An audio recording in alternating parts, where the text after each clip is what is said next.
Bonjour à tous, j'espère que vous allez bien, bienvenue sur ma chaîne. Pour ceux qui ne me connaissent pas encore, je m'appelle Mathilde et sur cette chaîne, je vous parle de mode, de couture et de modélisme. Et j'ai lancé ma marque de patron couture qui s'appelle Méthode Mathilde. Je suis très heureuse de vous retrouver aujourd'hui pour une nouvelle vidéo. Cette dernière va être dédiée à la couture de mon nouveau modèle, mon nouveau patron de couture qui s'appelle Gisèle. Voilà, c'est le modèle Gisèle. Il s'agit d'un petit haut destiné au tissu maille. La version courte a des manches courtes, vous pourrez la porter cet été avec des petites jupes volantes, tout ça.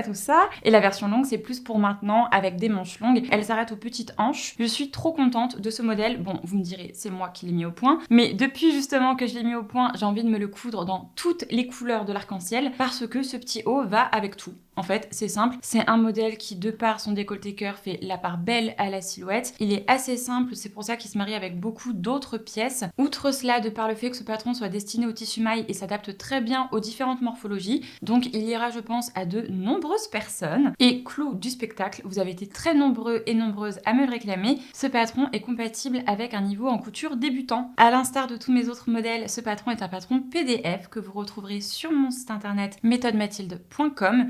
Le lien est dans la barre d'infos si vous voulez jeter un petit coup d'œil et si vous voulez vous le procurer. Il est disponible de la taille 34 à la taille 50 et je crois que c'est tout pour cette introduction. On va tout de suite attaquer la vidéo. Nous allons tout de suite commencer cette vidéo par la liste du matériel nécessaire. De quoi avons-nous besoin pour coudre le modèle Gisèle? Premièrement, nous allons avoir besoin de tissu principal, 6 à l'aise à 240 cm. Pour la version longue, des tailles 34 à 40, il nous faudra 1m10 et des tailles 42 à 50, 1m20. Pour la version courte, des tailles 34 à 40, il nous faudra 60 cm et des tailles 42 à 50, 80 cm. Nous allons également avoir besoin d'une laminette, d'un ruban de laminette de 8 mm de large. Il nous en faudra 40 cm, ainsi qu'un ruban extra fort de 1,5 cm de large. Des tailles 34 à 40, il nous faudra 1m5 et des tailles 42 à 50, 1m30. Puisque nous allons coudre de la maille, il va nous falloir une aiguille jersey. Elle a un petit bout arrondi, ce qui évite d'abîmer la matière, ainsi qu'une aiguille double jersey. Et pour terminer cette liste de courses, nous allons avoir besoin d'une bobine de fil si on utilise une machine à coudre seulement et 5 bobines de fil si on utilise une surjeteuse également. Alors ici, seule une machine à coudre est nécessaire. L'utilisation d'une surjeteuse est optionnelle. Personnellement ici, j'ai utilisé ma surjeteuse parce que j'en ai une, donc tant qu'à faire, autant la sortir une fois de temps en temps. Mais je vais vous expliquer à chaque fois comment faire si vous n'avez pas de surjeteuse et vous aurez quand même de super jolies finitions, je vous le promets. Quel tissu est-ce que je vous conseille pour coudre le modèle Gisèle? Comme vous le savez maintenant, le modèle Gisèle est destiné au tissu maille, mais plus en particulier au tissu maille qui présente un taux d'élasticité de 20%. Après, si votre taux d'élasticité est moindre ou supérieur, légèrement moindre ou légèrement supérieur, on va dire de 15 à 35%, c'est loin d'être la fin du monde, ne vous inquiétez pas pour cela. Le deuxième point, c'est qu'il faut que votre tissu ait un bon taux de retour. Je vous explique dans le guide explicatif illustré comment calculer le taux d'élasticité de votre tissu. Donc pour ce faire, vous tirez sur votre tissu et lorsque vous le relâchez, il faut qu'il retrouve sa largeur initiale. Il ne faut pas du tout qu'il fasse des petites vaguelettes, qu'il gondole. Passons tout de suite au dernier point technique qui est très important également. Il est nécessaire pour la couture du modèle Gisèle d'avoir une petite élasticité également dans la longueur du tissu. C'est-à-dire que votre tissu soit bi-stretch. Si l'élasticité dans la longueur est moindre, c'est pas grave du tout, ça arrive régulièrement, mais il faut quand même qu'elle soit présente. Les bretelles sont coupées dans le sens de la longueur et si vous n'avez pas d'élasticité dans les bretelles, elles risquent de tirer le décolleté cœur vers le haut et il ne sera plus très cœur. Outre cela, les bandes d'encolure buste dos et bretelles et buste devant sont à couper dans la longueur et si elles n'ont pas d'élasticité, elles risquent de trop contraindre le décolleté et là vous allez avoir quelque chose qui tire. Ça va tirer les manches vers le centre du modèle, ça va pas être élégant du tout. Voilà, c'est tout pour les points un petit peu plus techniques, je dirais. On continue sur les tissus que je vous conseille, mais cette fois-ci d'un point de vue un petit peu plus stylistique. Ce qui est super chouette avec le modèle Gisèle, c'est que l'on peut aussi bien le coudre dans un jersey fin que dans une maille côtelée présentant une certaine épaisseur. Ainsi, en fonction de la version et du tissu sélectionné, le modèle se déclinera aussi bien en pull hivernal, en sous-pull printanier, en petit haut d'été. C'est vraiment à vous de jouer et à vous de l'interpréter à souhait au fil des saisons. Et ce patron pourra vous accompagner tout au cours de l'année, ce qui, je vous l'avoue, m'enchante grandement.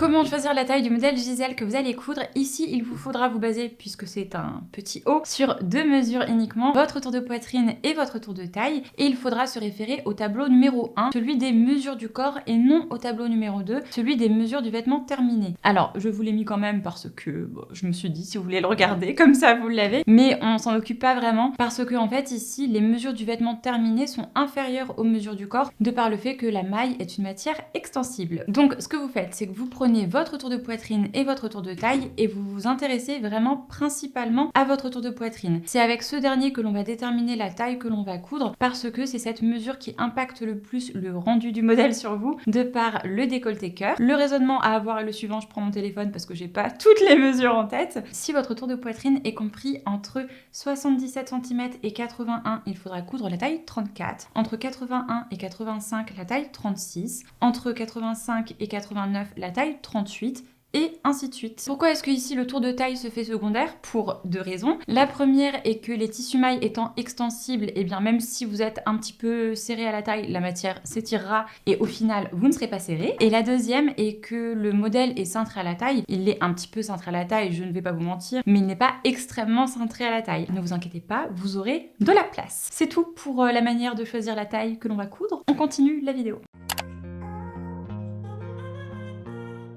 Le patron du modèle Gisèle est un fichier compressé. Ce dernier est composé de 9 fichiers PDF A4, chacun d'entre eux correspondant à une taille, de la taille 34 à la taille 50. Et attention, petite nouveauté, de 2 fichiers PDF comportant le tracé de toutes les tailles en format A4 et en format A0. Vous avez été nombreux et nombreuses à me le réclamer, vous vouliez un format avec toutes les tailles les unes sur les autres, avec des calques, tout ça, afin de pouvoir imprimer potentiellement plusieurs tailles et effectuer des gradations. Cela est maintenant chose faite, donc j'espère que vous êtes contents. Pour rappel, sur les fichiers ne comportant qu'une seule taille, le patron présente un double tracé, fini et coupé. Les lignes de fini se trouvent à l'intérieur, elles sont celles du vêtement terminé, et les lignes de coupé se trouvent à l'extérieur, elles incluent les valeurs de couture. En revanche, sur les formats présentant toutes les tailles les unes sur les autres, le tracé coupé est le seul à être indiqué parce que autrement il y avait beaucoup trop de lignes et c'était complètement illisible. Voilà. Maintenant, cette petite parenthèse fermée, vous ouvrez le fichier PDF vous correspondant, vous sélectionnez les paramètres d'impression suivants. Taille du papier A4 ou A0, du coup, échelle taille réelle ou 100%, orientation automatique. Pour le format A4, vous imprimez la première page afin de vérifier que le carré test mesure bien 5 cm sur 5 cm. Je ne le répéterai jamais assez, cela est extrêmement important.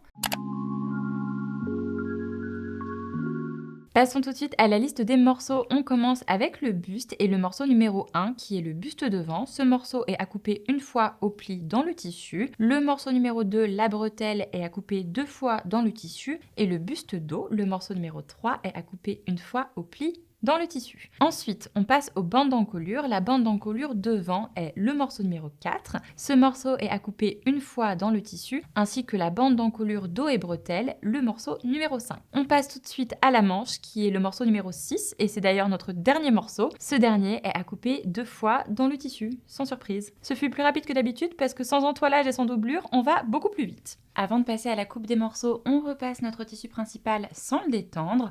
On le plie en son centre dans le sens du droit fil. Comme vous pouvez le voir, mon tissu principal est tubulaire, donc je n'ai pas eu besoin de le plier. On place les morceaux du patron sur notre tissu principal en suivant ces plans de coupe-ci. Ainsi, le droit fil est bien respecté partout. On coupe les morceaux. Attention, point d'extrême importance, plusieurs crans sont indiqués sur le patron. Ces derniers seront indispensables lors du montage du haut, donc surtout, comme d'habitude, on ne les oublie pas. Juste pour vous dire, si vous choisissez quand même un tissu qui a peu d'élasticité dans sa longueur, bien que je vous l'ai déconseillé tout à l'heure, à ce moment-là, ce qu'il faudra faire, c'est changer le sens de coupe des bandes d'encolure. Sur les plans de coupe que je vous ai montré tout à l'heure, les bandes sont à couper parallèlement à la lisière, mais si vous n'avez pas d'élasticité dans la longueur, il vaudra mieux les couper perpendiculairement à la lisière afin de profiter de l'élasticité de la largeur de votre tissu, à défaut d'en avoir dans la longueur. C'est le petit ajustement à effectuer parce qu'on n'a pas envie que les bandes d'encolure tirent, ce serait très inélégant. Avant de commencer à coudre, on change l'aiguille habituelle de notre machine à coudre pour une aiguille spéciale Jersey. Cette dernière présente un petit bout arrondi qui va transpercer la maille sans l'abîmer, ce qui est somme toute préférable. Ensuite, on se munit du manuel d'utilisation de notre machine à coudre afin de déterminer quels sont ses points pour tissu extensible. Étant donné que ça change en fonction de toutes les machines, mieux vaut vérifier au préalable, surtout que si vous n'utilisez pas un point pour tissu extensible pour coudre le modèle Giselle, vous avez un risque de voir craquer vos coutures lors de l'essayage, ce qui serait très vexant. Vous savez, parfois lorsque l'on coud la maille, on peut avoir un bourrage, c'est-à-dire que notre machine à coudre avale notre tissu, et avec la maille c'est d'autant plus risqué parce que c'est une matière très molle. Ce que l'on peut faire pour s'éviter tous ces bourrages qui bien souvent font des trous dans les tissus, c'est que l'on peut commencer notre couture quelques centimètres, 1 centimètre après le bout de notre morceau. De cette manière, on réduit le risque que notre machine à coudre attrape le petit bout, et nous en fait on réalise juste notre couture en 2 temps. C'est pas la fin du monde, ça prend plus de temps, mais si on pense au temps qu'on perd lorsqu'on enlève un bourrage d'une machine à coudre, au final je pense qu'on y gagne. Donc c'est personnellement ce que j'ai fait ici et j'étais très contente de cette technique. Voilà.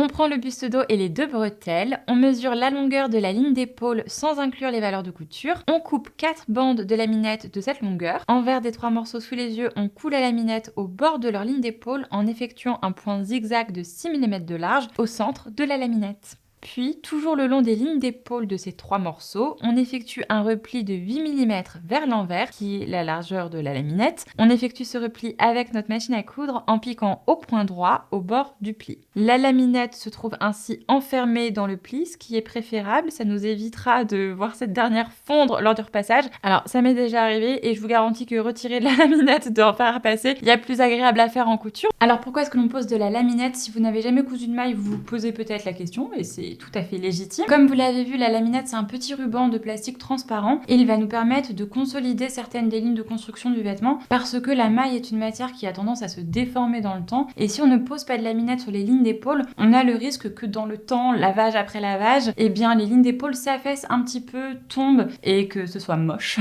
Voilà. Du coup, lorsque l'on pose de la laminette, on s'évite cela, on renforce les lignes d'épaule, on place ensuite les bretelles endroit contre endroit avec le buste dos, on les épingle ensemble le long des lignes d'épaule.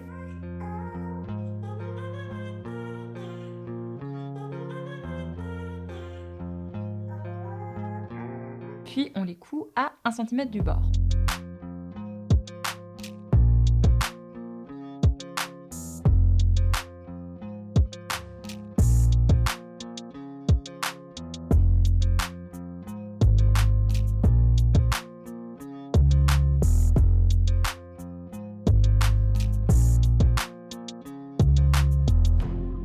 J'ai tenu pour ce modèle à vous proposer 2 options de finition parce que j'avais envie. Il y en a une qui est destinée aux personnes qui ont un niveau en couture de la maille débutant. Cette dernière est compatible avec toutes les épaisseurs de tissu. Et il y en a une seconde qui, elle, est destinée aux personnes qui ont déjà un petit peu d'expérience dans la couture de la maille. Cette dernière, quant à elle, n'est compatible qu'avec les tissus fins. Aujourd'hui, dans ce tutoriel vidéo, on va se concentrer sur la première option, celle qui est destinée aux personnes ayant un niveau débutant en couture de la maille. Et la seconde option, vous la découvrirez dans le guide explicatif illustré.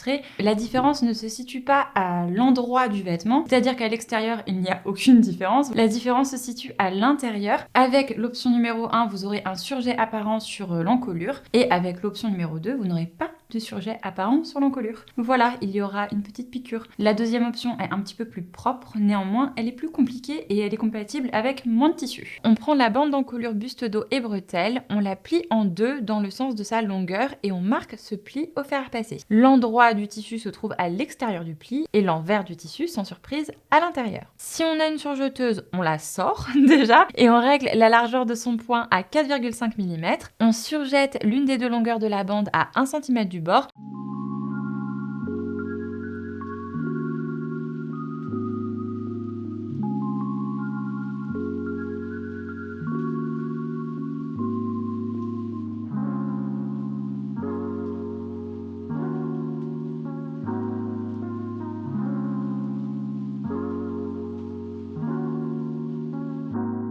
On rogne ainsi de quelques millimètres dans sa hauteur. Si on n'a pas de surjeteuse, c'est loin d'être la fin du monde. On rogne de 5 mm la hauteur de la bande en découpant et sur notre machine à coudre, on sélectionne le point zigzag ou surjet, on règle sa largeur sur 5 mm et on surfile ainsi la découpe en piquant au ras de son bord. On place la bande d'encolure dos et bretelles endroit contre endroit avec le buste dos et les bretelles. On les épingle ensemble le long de l'encolure en faisant bien se correspondre les crans indiqués sur le patron. Les crans de la bande correspondent aux jonctions entre le buste dos et les bretelles et le milieu dos de la bande correspond sans surprise au milieu dos du buste. L'envers de la bande sous les yeux, on coud ces deux parties ensemble à 1 cm du bord. Lors de la mise au point du patron, afin que l'encolure dos se tienne bien, j'ai raccourci la partie dos de la bande d'encolure. Cette dernière est donc plus courte que l'encolure du buste dos elle-même. En revanche, et c'est là la petite subtilité, afin d'éviter que les bretelles ne tirent trop le décolleté cœur vers le haut et ne le déforment, ce qui serait très inélégant, les parties bretelles de la bande d'encolure sont quant à elles de la même longueur que les bretelles. C'est terminé pour ce petit point modélisme, mais c'était important de le préciser parce que ça va impacter notre couture, puisque lors de la couture, en fonction de l'endroit où l'on piquera sur la bande d'encolure, il nous faudra changer de technique. Lorsque l'on va piquer sur la bande d'encolure partie dos, on va étirer légèrement la bande afin de bien épouser les courbes du buste dos. Alors on fait quand même attention à ne pas tirer trop fort parce qu'on risquerait de détendre l'encolure dos et de déformer le vêtement, voilà. En revanche, lorsque l'on va piquer sur la bande d'encolure partie bretelle, nul besoin d'étirer la bande puisque cette dernière, comme je vous l'ai dit tout à l'heure, est de la même longueur que les bretelles. On rabat la partie volante de la bande d'encolure dos et bretelle à l'intérieur du vêtement en suivant le pli marqué au fer à repasser au préalable. On épingle ce pli puis on réalise une couture sillon.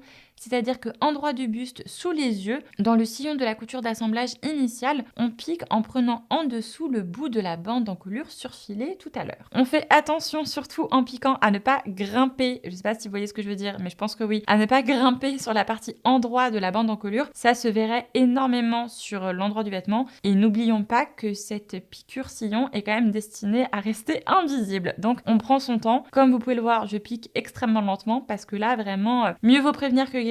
Découdre de la maille, c'est un calvaire.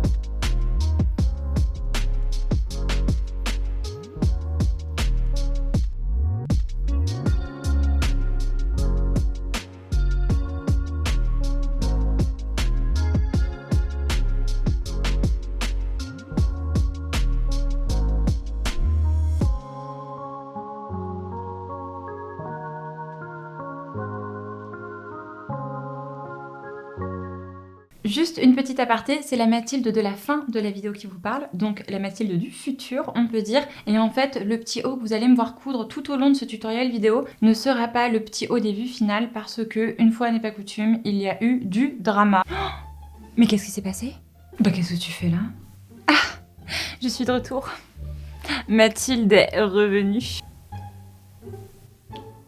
T'as pas la ref? Si, on m'a déjà fait la blague. Pour ta gouverne, j'ai lu tous les commentaires ainsi que tous les messages et je suis désolée de te le dire, mais il se trouve que je leur manque beaucoup. Tu lis les commentaires? Oui, absolument tous. Ils m'apprécient énormément. T'y réponds pas Mathilde, on est d'accord? Un peu plus que toi, d'ailleurs, je pense. J'ai donc décidé de te pardonner ton égoïsme et de revenir pour la communauté. Mathilde, on en a parlé 10 fois, la marque s'appelle Méthode Mathilde. J'allais pas appeler le premier patron Mathilde. Pas la peine de remuer le passé, j'ai décidé de passer outre. Mais vas-y, dis-moi du coup, c'est quoi le drame?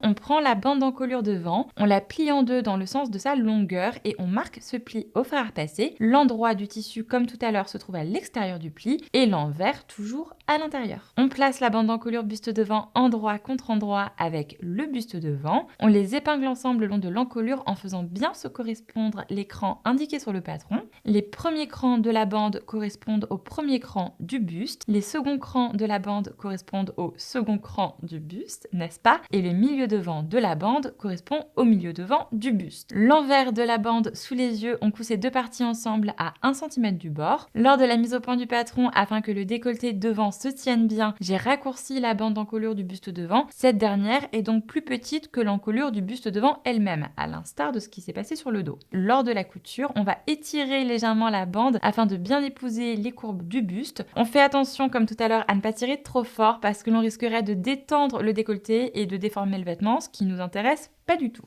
Une fois cela fait, on rogne de quelques millimètres dans les rentrées de couture afin d'éviter les surépaisseurs très inélégantes à l'intérieur de la bande. Puis on aplatit la couture au fer à passer en rabattant les rentrées vers la bande. On place l'endroit de la ligne inférieure des bretelles contre l'endroit de la partie intérieure de la bande d'encolure buste devant. On les épingle ensemble en suivant les repères indiqués sur le patron. Côté entournure, les extrémités de la bande correspondent aux extrémités des bretelles. Côté décolleté, les premiers crans de la bande correspondent aux extrémités des bretelles. On coud ces deux parties ensemble à 1 cm du bord. Si on a une surjeteuse, on règle la largeur de son point à 4,5 mm. On surjette à 1 cm du bord la partie de la bande restée volante en prenant les bretelles également, puisque maintenant on les a cousues à la bande, et on rogne ainsi de quelques millimètres dans leur hauteur. Si on n'a pas de surjeteuse, c'est pas grave du tout. On rogne de 5 mm la hauteur de la bande et des bretelles en découpant, puis sur notre machine à coudre, on sélectionne le point zigzag ou surjet, on règle sa largeur sur 5 mm, puis on surfile la découpe, prenant la bande et les bretelles ensemble en piquant au ras de son bord.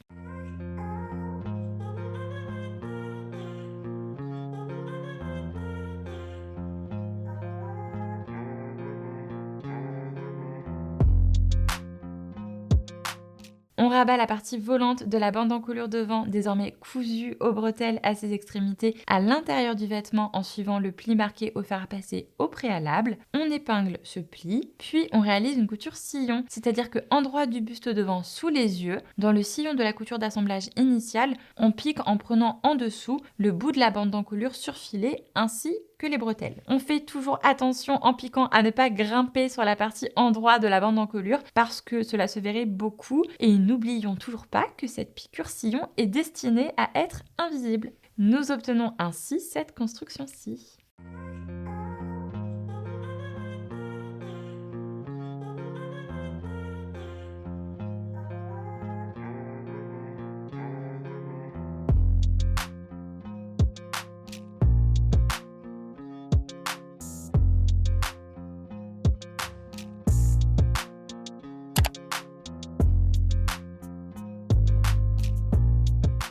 Nous en sommes à l'étape numéro 3 et juste pour vous dire, on a passé la partie la plus difficile de ce tutoriel vidéo. Maintenant, ça va vraiment aller comme dans du beurre, ça va être super simple. J'en profite pour vous rappeler, si vous appréciez mon contenu de manière générale, de vous abonner à cette chaîne parce que, bande de petits coquins, vous êtes plein à regarder mes vidéos sans être abonné. Et lorsque vous vous abonnez, ça me fait extrêmement plaisir. Ça me soutient, ça me donne de la visibilité et c'est super important. On ferme cet aparté et on s'occupe de l'étape numéro 3 parce que je vous ai pas encore dit ce que c'était. Elle consiste à assembler les manches avec le buste. On place les manches endroit contre endroit avec les emmanchures devant et dos. On les épingle ensemble en faisant bien se correspondre les crans indiqués sur le patron. Le cran de l'emmanchure dos correspond au cran de la tête de manche dos. La jonction buste-dos et bretelle correspond au cran au sommet de la tête de manche. Le premier cran d'emmanchure devant correspond au premier cran de la tête de manche devant. Et la jonction entre le buste devant et la bretelle correspond au second cran de la tête de manche devant. Donc on fait bien se correspondre tout ce petit beau monde.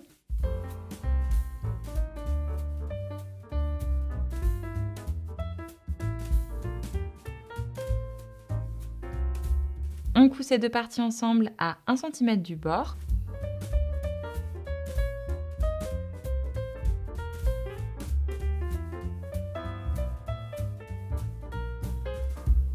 Si on a une surjeteuse, on règle la largeur de son point à 4,5 mm. On surjette le long des coutures réalisées à un petit peu moins d'1 cm du bord. On rogne ainsi de quelques millimètres dans les rentrées de couture. Si on n'a pas de surjeteuse, on rogne de 5 mm dans les rentrées de couture en découpant. Puis sur notre machine à coudre, on sélectionne le point zigzag au surjet. On règle sa largeur à 5 mm. On surfile ainsi les découpes en piquant au ras du bord.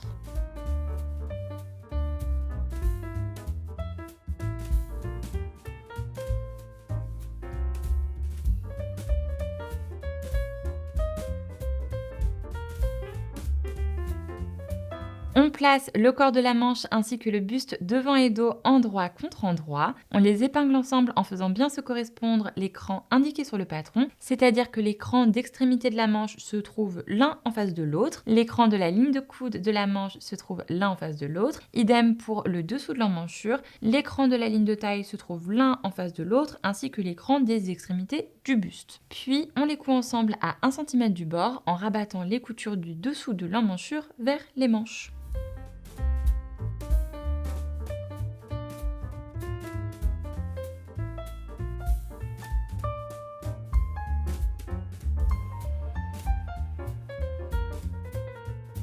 Si on a une surjeteuse, on règle la largeur de son point à 4,5 mm. On surjette le long des coutures réalisées à un peu moins d'1 cm du bord. On rogne ainsi de quelques millimètres dans les rentrées de couture. Si on n'a pas de surjeteuse, on rogne de 5 mm dans les rentrées de couture en découpant. Puis sur notre machine à coudre, on sélectionne le point zigzag au surjet. On règle sa largeur à 5 mm. On surfile ainsi les découpes en piquant au ras du bord. Je vais vous parler un petit peu plus en détail du ruban extra fort. Qu'est-ce que c'est? Alors c'est un ruban qui, comme son nom l'indique, est extra fort, c'est-à-dire qu'il a une certaine rigidité et on va l'utiliser ici pour rigidifier notre ourlet. Vous savez, parfois les hauts en maille ont tendance à un petit peu gondoler à l'endroit de l'ourlet et le tissu forme de vilaines vaguelettes qui n'est pas très chic, donc ça ne nous intéresse pas du tout. C'est pour ça qu'ici je vous propose de glisser un ruban type extra fort à l'intérieur de votre ourlet. Ce ruban va rigidifier l'ourlet et l'ourlet restera bien en place, qui est beaucoup plus chic. Tout le long du bas du haut, on effectue un repli de 1 cm vers l'envers et on marque ce dernier au fer à passer. On se munit de notre fameux ruban extra fort, on le place sur le repli. Envers du vêtement sous les yeux, on les coud ensemble en piquant au bord du pli. On fait surtout super attention à ne pas tirer sur la maille lorsque l'on coud le ruban extra fort sur le repli parce qu'on risquerait de complètement déformer notre ourlet et on aurait quand même un ourlet qui gondole mais avec un ruban à l'intérieur, donc un ourlet rigide qui gondole. Ainsi, on ne tire surtout pas sur la maille. Une fois cela fait, on effectue un second repli vers l'envers tout le long du bas du haut, cette fois-ci de 2 cm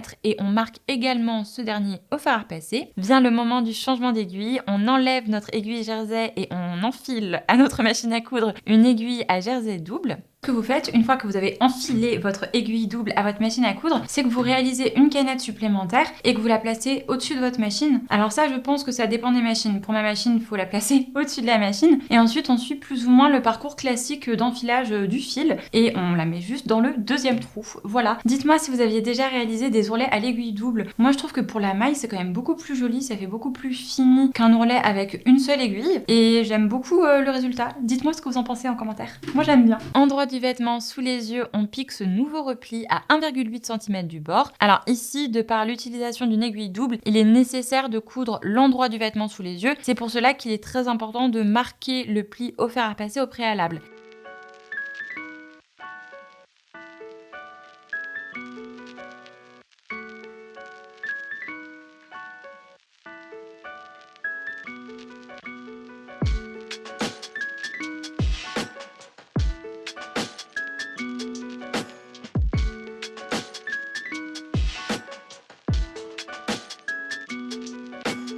Tout le long du bas des manches, on effectue un repli de 1 cm vers l'envers et on marque ce dernier au fer à passer. On effectue un second repli vers l'envers, cette fois-ci de 2 cm et on le marque également au fer à passer.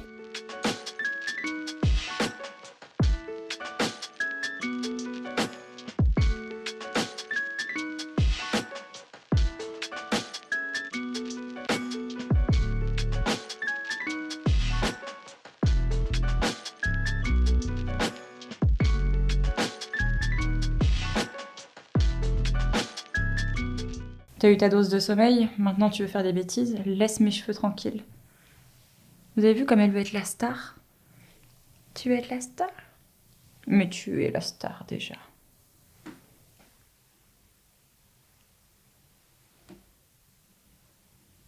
On retourne la manche à l'envers, toujours avec notre aiguille double. On pique ce nouveau repli sur l'endroit en dégageant le tissu au fur et à mesure que l'on pique à 1,8 cm du bord. On fait idem, attention à ne pas tirer sur la maille parce qu'on risquerait de déformer nos poignets. Puis on retourne notre ouvrage à l'endroit. On a terminé de coudre notre petit haut Gisèle. N'est-ce pas merveilleux? Bon, écoutez, il y a eu du drama, comme vous le savez déjà si vous me suivez sur Instagram. J'ai récemment fait réviser ma machine à coudre et ma souffleteuse. Lorsqu'il révise une machine à coudre, il l'ouvre, il la nettoie, tout ça, et surtout, il l'huile. Et lorsque j'ai récupéré ma machine, j'ai cousu sur des petits bouts pour en fait vider la machine potentiellement de son excédent d'huile. Mon excédent d'huile a décidé de rester à l'intérieur pour je ne sais quelle raison. Au début de ma couture, ma machine avait déjà taché ma bretelle, mais je ne vous en avais pas parlé parce que je m'étais dit, oh, c'est pas très grave, j'ai qu'à recouper ma bretelle, je la recouds. Surtout que je vous ai déjà fait un bilan couture 2022 où je vous parlais de tous les dramas qui me sont arrivés en 2022 et je n'avais pas du tout envie que cette chaîne YouTube se transforme en chaîne drama couture, donc j'ai gardé ça sous silence et j'ai continué à vous faire le tutoriel comme si de rien n'était. Sauf que là, tenez-vous bien, ça m'est réarrivé à l'étape numéro 4. Le petit haut est beige, donc autant vous dire, ça se voit comme le nez au milieu de la figure. J'étais vraiment chafouin, pour ne pas dire autre chose. C'est juste que dans mon esprit, c'était super important que les vues finales soient vraiment le petit haut que j'avais cousu lors du tutoriel couture. C'est juste moi qui me crée des problèmes dans ma tête parce que je suis ultra perfectionniste. Ce que j'ai finalement décidé de faire, c'est de repartir à zéro et de recoudre un petit haut dans un nouveau tissu. Du coup-ci, je l'ai pris noir, comme ça, au moins s'il y a des taches, ça ne se verra pas. Et voilà, j'ai recousu le petit haut et donc c'est ce dernier que vous allez voir dans les vues finales. Je l'aime énormément, il est trop joli et puis en plus avec le noir ce qui est bien c'est qu'on voit beaucoup la forme du décolleté cœur.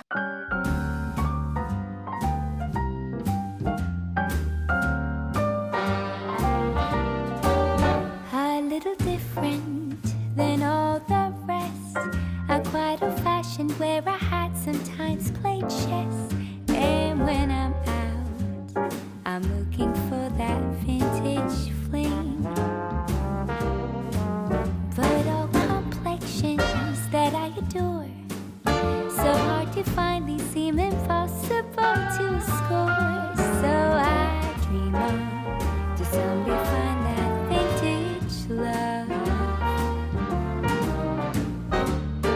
I kept on looking, but everyone's such a bore. Merci beaucoup d'avoir regardé cette vidéo jusqu'au bout, j'espère qu'elle vous a plu et que le modèle Gisèle vous a plu. J'ai hâte de voir vos propres versions du modèle Gisèle, vous le savez. J'ai également extrêmement hâte de lire ce que vous en pensez en commentaire. Un immense merci aux couturières de renom qui ont testé ce patron. Merci à elles pour leur travail, pour leur engouement pour le patron, pour leur gentillesse. De mon côté, je vous retrouve très vite pour une prochaine vidéo et en attendant, je vous embrasse fort. Bye bye!